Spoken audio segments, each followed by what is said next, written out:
আমি মাজতে অৰুণাচল গৈছিলোঁ আৰু ধুনীয়াকৈ ৰিটাৰ্ণো হৈ আছিলোঁ নগাঁৱলৈ। এতিয়া আমি ঘৰলৈ গৈ আছোঁ।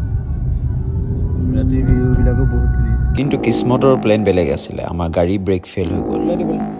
আস্তে আস্তে গৈ থাকোঁ আৰু আমি মাত্ৰ টেংগা ভেলী পাৰ কৰিছিলোঁ আৰু যিসকলে অৰুণাচল আহে সেইসকলে গম পায় যে এইখিনি জেগা কিমান চুনচান হয়। আৰু এইটো এটা সৰু কথা নহয়, কাৰণ আমি আছিলোঁ এটা হিলি এৰিয়াত য'ত গ্ৰেভিটেশ্যনেল ফ'ৰ্চে আমাক ব্ৰেক নহ'লে বহুত ষ্ট্ৰংলি তললৈ লৈ যাব। আৰু মই এতিয়া ক'বলৈ বিচাৰিম যে এনেকুৱা পৰিস্থিতি হ'লে আপোনালোকে কি কৰিব। বহুতে জানে চাগে, আৰু যিসকলে নাজানে তেখেতসকলক মই ক'বলৈ খুজিছোঁ যে এনেকুৱা পৰিস্থিতিত সদায় ছিষ্টেম ব্ৰেকৰ ইউজ কৰিব। এতিয়া ছিষ্টেম ব্ৰেক কি হয়? 1 বা 2 গিয়েৰত গাড়ীখন থৈ ক্লাচ পুৰা এৰি দিব। এইটো ইঞ্জিন ব্ৰেকৰ কাম কৰিব আৰু লগতে আপোনালোকে হেণ্ড ব্ৰেকৰ ইউজ কৰিব পাৰে। বাট মই হেণ্ড ব্ৰেকটো বেছিকৈ প্ৰিফাৰ নকৰোঁ, কাৰণ এইটো এটা পাৰ্কিং বা ইমাৰ্জেঞ্চি ব্ৰেক হয়, যোনটো ৰেগুলাৰ ব্ৰেকতছে কমজোৰ হয়।